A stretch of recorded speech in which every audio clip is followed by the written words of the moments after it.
as the government has announced a major shake-up of earthquake strengthening laws, introducing a new risk-based system to cut costs to make safety measures more sensible.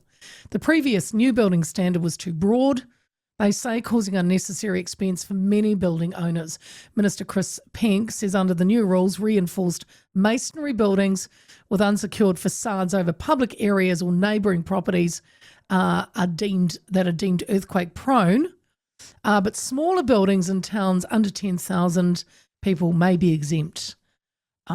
There's lots of changes, really. I'll try and do it quickly. Seismic risk zones have been updated. Auckland, Northland, Chatham Islands are now low, makes sense. Parts of coastal Otago, including Dunedin, from low to medium. Fire safety and disability access upgrades no longer have to be done alongside earthquake strengthening, and councils can grant 15-year extensions.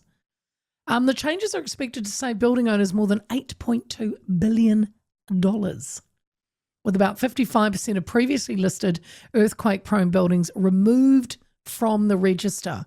Around 1,440 will face simpler remediation, 840 won't need work, and only about 80 buildings will require full retrofits. Like I said, big shake-up. Excuse the pun. Dr. Megan Boston is a senior lecturer and program leader for civil engineering at the School of Engineering for the University of Waikato, and she joins me now. Megan, a very good afternoon to you. Thank you for having me. No, thank you. You know, you've said the changes to the earthquake-prone building system is a welcome improvement, and that the old system cast a net too wide. Can you give us more detail on that?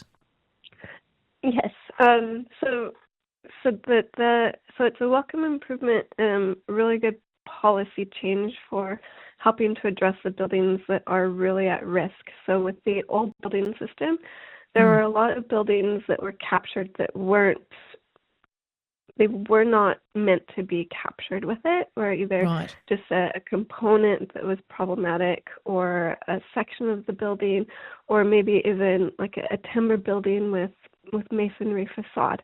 So we had a lot of extra things that were captured that weren't intended, and so it was just too broad of a system. Too wide. Caught too many buildings, yes.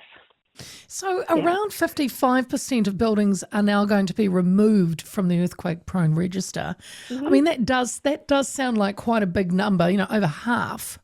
Again, you did say the net was too wide, but do you think any of those might still pose a risk? It's a big number.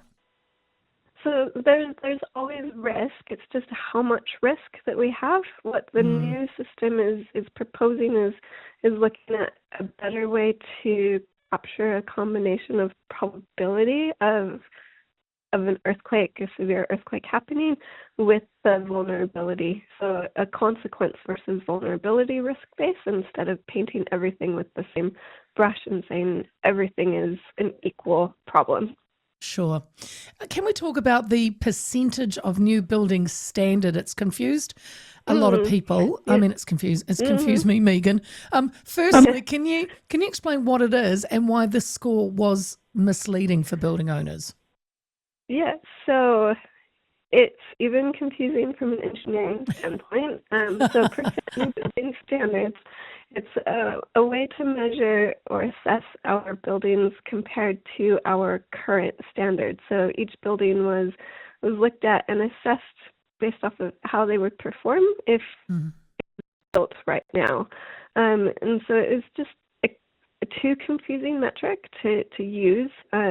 It's a New Zealand unique method. It's not really used internationally or overseas. And so it's kind of meaningless in terms of how it's used. It's something that's just a component that's quite weak is going to lower the overall new percent NBS, or you could have a critical column or component that's also going to be changing the percent NBS. So it wasn't ever intended to be used in the way that it's been used, and so that's caused a lot of extra confusion. confusion. Heritage buildings. I'm a big fan of heritage buildings, Megan. I think we should save as many as we can. They I were agree. often caught up in these rules, weren't they? How does this new Mm-hmm. system, will it make it easier to preserve them? I really hope so, especially for the ones in smaller towns, like less than 100,000 people, or the lower height ones, so 1 or 2 story buildings. A lot of those should be falling off from there. So a lot of the issues with heritage buildings was the extra work of doing the fire and accessibility upgrades, as well as the seismic stuff, which made it impractical or too expensive to do. So a lot of towns that, like small towns like Hokitika or other areas where they lost a lot of, haven't lost, but they've abandoned or closed their heritage buildings or their places of worship because they're earthquake prone. And I feel that with this new system, there's ability to start to reclaim those buildings. Good. And also you've mentioned now retrofits will be more practical and affordable. Mm-hmm. Is that correct? Mm-hmm. So I believe they should be, because we're not requiring every building to be retrofitted to the same level. So with the new system, it's going to depend on how big the urban area is. So different plans for places less than 100,000 or for urban centers, and then the types of buildings as well. So 1 or 2 story buildings are going to have less onerous requirements than a multi-story building. It's also addressing the risk better. So if it's a building where more people are going to be exposed to falling facade or collapse from damage, that's going to need more work, more retrofit, versus a building that's more isolated, maybe used less frequently, or is going to have a lower probability of people walking or being nearby it for facade to fall off of it. So it's a more targeted approach. Megan, rural communities, and you've mentioned them before, and places of worship were specifically mentioned. Why does this change matter so much for them?